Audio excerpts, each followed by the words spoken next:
आपण वज्रासनामध्ये बसणार आहे बरोबर की नाही. वज्रासन म्हणजे कोणाचं अस्त्र आहे माहिती का?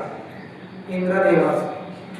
वज्र म्हणजे ना हा देवांचा देव म्हणजे राजा आहे तो इंद्र, आणि त्याच्याकडे अस्त्र आहे ते वज्रासन. म्हणजे आपला पाठीचा कणा त्या अस्त्राप्रमाणे आपल्या पाठीचा कणा मजबूत असला पाहिजे, आणि त्याच्यासाठी आपण या आसनात बसतो बरोबर की नाही. त्याच्यामध्ये आपण प्राणाकर्षण क्रियाही करतो. म्हणजे प्राणाकर्षण क्रिया एक ध्यानाचे की आसन आहे. वज्रासन हे काय आहे? ध्यानाचं आसन आहे. पद्मासन आहे, स्वस्तिकासन आहे बरोबर की नाही.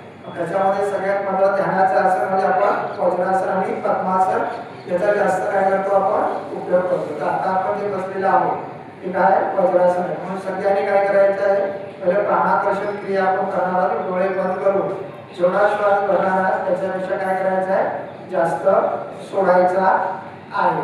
म्हणजे आपला प्रवास जो असेल बरोबर आहे, नाभी ते कंठ, कंठ ते नाभी, आणि त्यानंतरचा जो प्रवास असेल, जसं आपल्याला प्राणाकर्षण क्रिया व्यवस्थित जमली की त्यानंतर आपण त्याचा प्रवास आपण काय करायचा आहे, दुधाशयाचा भाग आहे की नाही, दुर्वारापासून ते भूमी, भूमी ते आपण मस्तिष्कापर्यंत मेंदूपर्यंत जातो.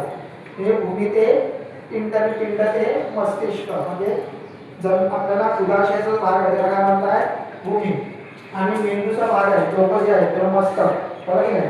मग पिंड ते ब्रह्मांड आणि ब्रह्मांड ते पिंड, असं आपण ज्यावेळेस आपली व्यवस्थित लक्ष केंद्रित व्हायला लागली मग ते लक्ष ठेवायचं, म्हणजे तुझं ध्यान चांगल्या प्रकारे लागणार आहे बरोबर आहे. तर सगळ्यांनी काय करायचे आहे, डोळे बंद करायचे आहे. सावधान रेचा श्वास सोडा, भरापूर श्वास भरा आणि दीर्घ श्वास सोडा.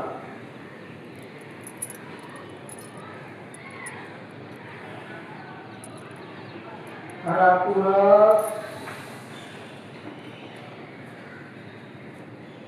दीर्घ रेचा,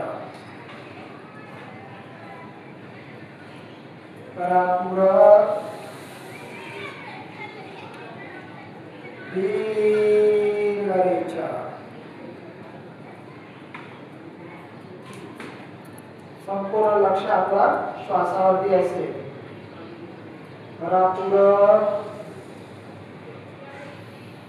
दीर्घ रेचा. जेवढा श्वास भरतोय त्याच्यापेक्षा जास्त आपण सोडतोय.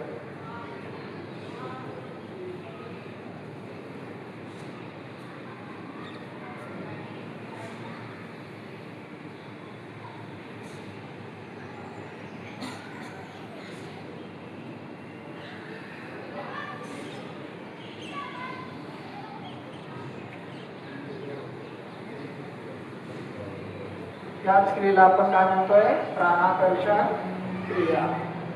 या याच्यामध्ये आपल्याला आपण वज्रासन आणि प्राणाकर्षण क्रिया करण्यावर वज्रासनात आपण बसलेलो आहोत.